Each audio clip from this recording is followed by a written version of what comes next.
Robust it. Robust it. Robust it.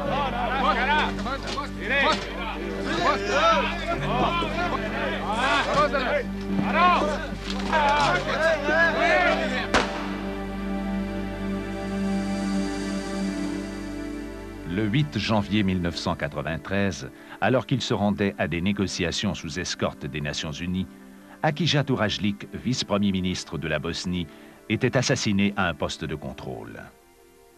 En plus de coûter la vie à un homme d'État, cet incident est venu alimenter la haine que se vouaient les belligérants et a sérieusement nuit aux négociations de paix en ex-Yougoslavie. À la suite de cet événement, les procédures d'escorte des VIP ont été révisées.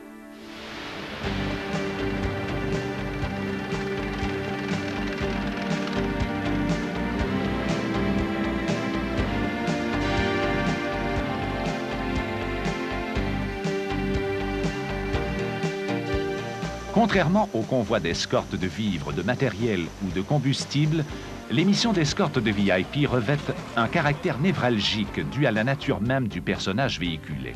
Pour cette raison, la préparation minutieuse des missions d'escorte de VIP par l'organisation désignée revêt une importance toute particulière, essentielle à assurer la sécurité des dignitaires.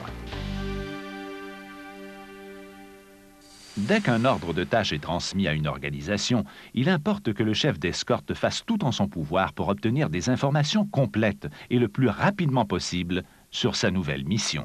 Bonjour, lieutenant, ça va bien? Bonjour, très bien. Okay. On a reçu une tâche d'escorte de dignitaires il y a quelques heures. Étant donné que ta troupe est disponible, je l'ai assignée à ta troupe.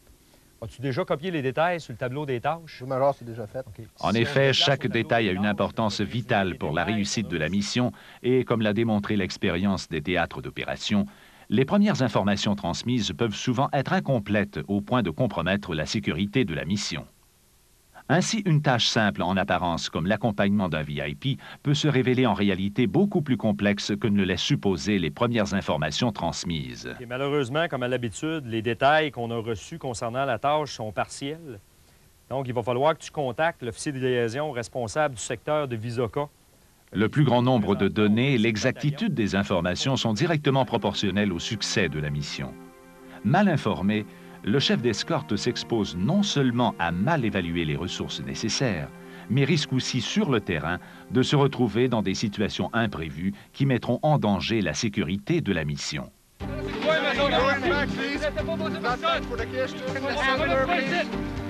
Toutes les informations sont critiques. Le simple fait de savoir qu'un dirigeant compte transformer son départ en un cirque médiatique permettra au chef d'escorte de prévoir des ressources supplémentaires au lieu de rendez-vous, ou mieux, de négocier avec l'organisation du VIP de façon à organiser un rendez-vous plus discret et plus sécuritaire.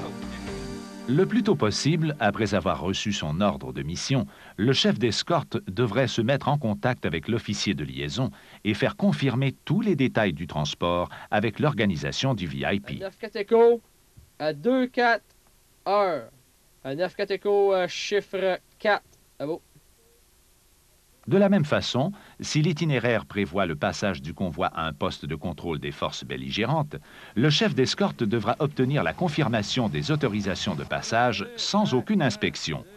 Une confirmation cruciale quand on sait que de pareils points de contrôle constituent les étapes les plus dangereuses de la mission. Contrairement à un transport de vivres ou de médicaments, personne ne souffrira de ce qu'un dignitaire n'arrive à destination qu'un jour plus tard. L'important, c'est qu'il reste en vie. À tout moment au cours de la mission, si le chef d'escorte croit qu'il ne contrôle pas la situation, il est de son devoir d'en faire part à son supérieur et ou d'annuler en partie sa mission. Une fois toutes les informations confirmées, le chef d'escorte pourra prévoir les ressources humaines et matérielles nécessaires à sa mission. De façon générale, on organisera le convoi en fonction du nombre de passagers à transporter. Généralement, le véhicule transportant le VIP et sa suite sera escorté par un minimum de 2 autres véhicules qui prendront place devant et derrière lui. Idéalement, ce convoi sera précédé d'un véhicule de reconnaissance et, si possible, d'un autre véhicule transportant l'officier de liaison du secteur. Charlie de ce côté-ci, Delta là, le TTB va être parqué là, le plus proche possible de l'entrée.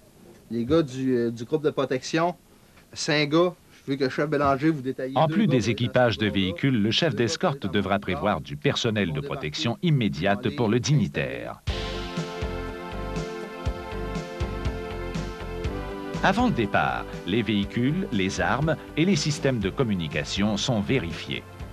Quand on monte dans nos véhicules, on va se préparer à partir. Le personnel assigné à la protection immédiate du VIP prend place dans les véhicules d'escorte afin de pouvoir assurer la sécurité du VIP lors de l'embarquement et du débarquement.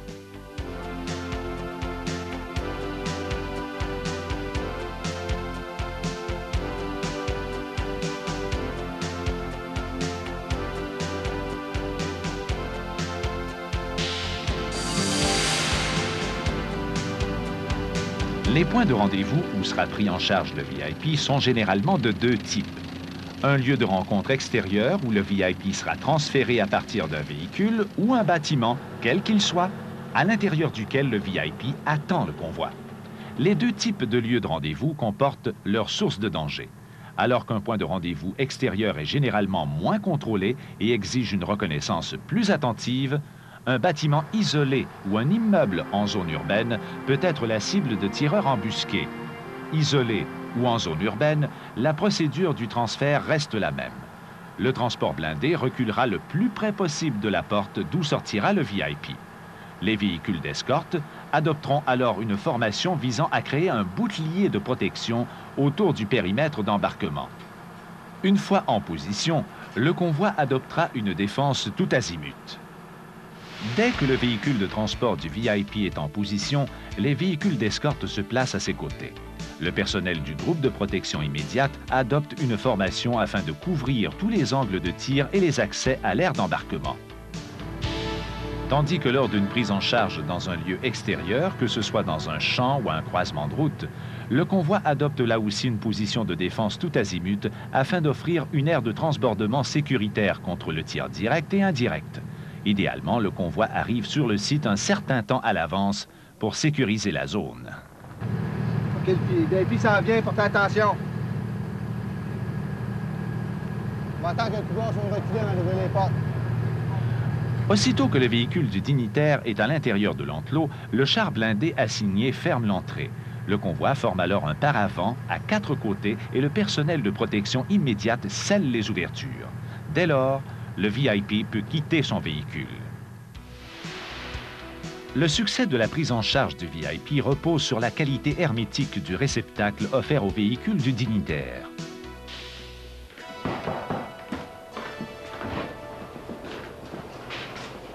Bonjour, je suis lieutenant Gagnon. Je vais votre escorte aujourd'hui. Puis c'est le caporal Le Seigneur, ça va être votre protection rapprochée. Il faudrait que vos hommes me donneraient leurs armes. Je les donne à mes bodyguards. Avant de les faire pénétrer dans le blindé, le personnel de protection immédiate s'assure que le VIP et son entourage ne portent pas d'armes. Les armes personnelles du VIP et de son entourage seront conservées par le personnel de la protection immédiate. De telles armes, dans une situation tendue, deviendraient vite une source de danger extrême, pouvant menacer la vie des soldats membres du convoi. OK, le groupe de protection dehors. Vous bien me suivre? Le groupe de protection doit prendre position à l'extérieur de l'immeuble et s'assurer que toutes les ouvertures sont couvertes. Une fois que l'aire d'embarquement est déclarée sécure, il signifie au chef d'escorte qu'on peut procéder à l'embarquement du dignitaire et de sa suite.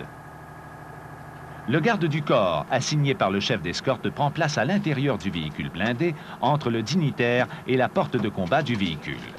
Il sera dès lors responsable de l'ouverture de celle-ci. La porte est refermée et barrée de l'intérieur et ne pourra être réouverte qu'en accord avec un code préalablement établi avec le chef d'escorte. Lors de l'embarquement du dignitaire en territoire dégagé, on doit sécuriser le dignitaire le plus rapidement possible. Donnez-moi vos armes, vous ne rentrez pas si vous ne donnez pas vos armes. C'est pourquoi il doit être embarqué dans un premier temps et fouillé à l'intérieur du véhicule blindé à l'abri d'éventuelles attaques. Cigarette? Tu me donnes tes armes, si tu ne donnes pas des armes, tu ne rentres pas. Si vous ne donnez pas vos armes, vous ne rentrez pas. Vous restez ici. Par la suite, les gardes du corps du dignitaire devront accepter de se faire désarmer s'ils veulent suivre leur VIP. En cas de refus ou de résistance, on pourra ainsi facilement menacer de laisser sur place les personnes qui compromettraient la sécurité du convoi. Ou, s'il est nécessaire, on annule la mission au point de rendez-vous. C'est bon, prends nos positions, ça va.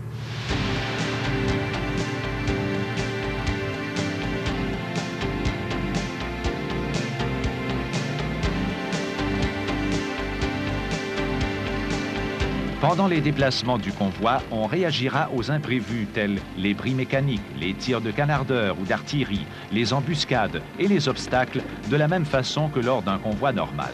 Cependant, dans une situation dangereuse, on gardera toujours à l'esprit qu'il vaut mieux rebrousser chemin et ramener son passager à la sécurité de son point de départ plutôt que de lui faire courir un risque inutile.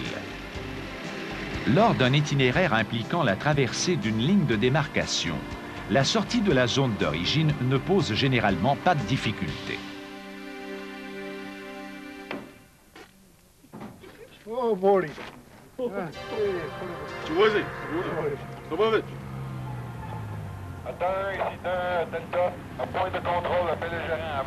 Le passage à un barrage contrôlé par une partie adverse à celle transportée représente une situation plus dangereuse.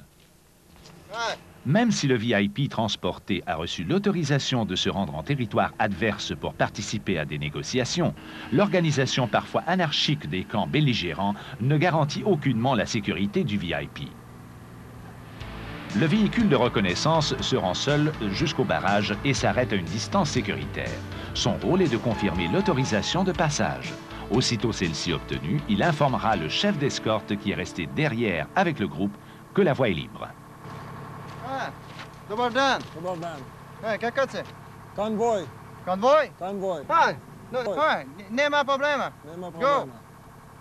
2-1 ici, 2-1 Delta.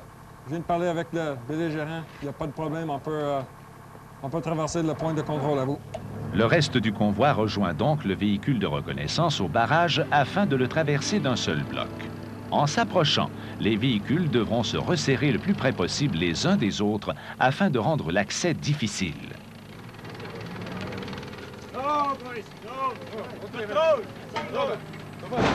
Advenant un revirement de situation et que le convoi se voit soudainement bloquer le passage, le char suivant le blindé de transport viendra obstruer la portière de façon à empêcher tout accès au VIP.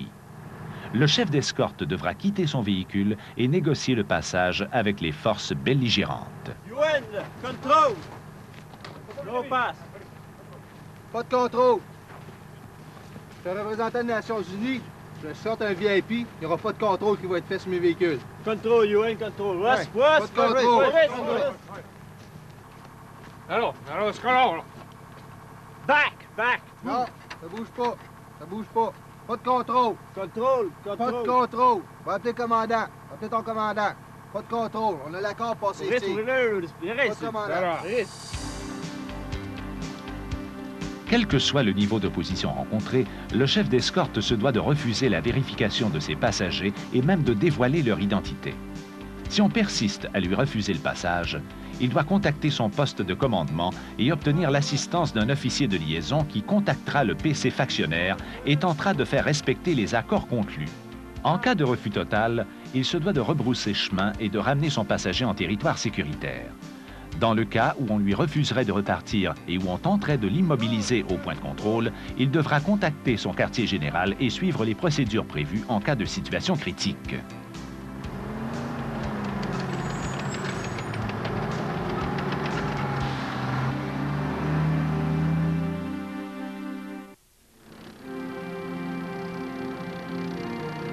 À destination, la procédure est la même qu'au point d'embarquement du VIP. Une fois à l'intérieur du camp belligérant, les véhicules d'escorte se déploient afin de protéger l'aire de débarquement. La formation choisie pour les véhicules vise toujours à protéger le maximum d'angles avec les armes lourdes et par la suite de couvrir les angles ouverts avec les hommes de la protection immédiate. OK, sortez. Une fois cela mis en place, le chef d'escorte autorise personnellement l'ouverture de la porte en donnant le code ou mot de passe au garde du corps. Celui-ci ouvre la porte et sort le premier. Dès lors, le chef d'escorte demande aux dignitaires de sortir à son tour. Dès que celui-ci sort, il est immédiatement couvert par le garde du corps assigné et il le demeure jusqu'à ce que le dignitaire soit à l'abri.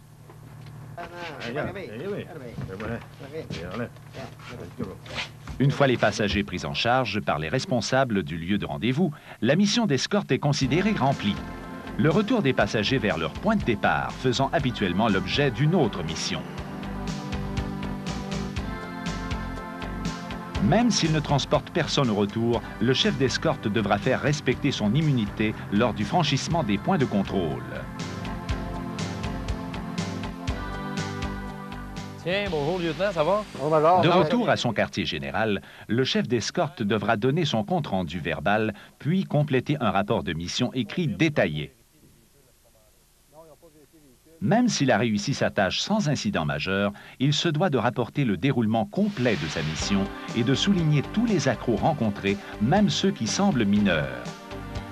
Rapportés, tous ces événements pourront en effet faire l'objet de plaintes et de négociations, ce qui permettra aux missions subséquentes de se dérouler plus aisément. En rédigeant un compte-rendu complet, le chef d'escorte facilitera les missions futures et évitera peut-être à lui-même et aux autres des situations de confrontation potentiellement dangereuses.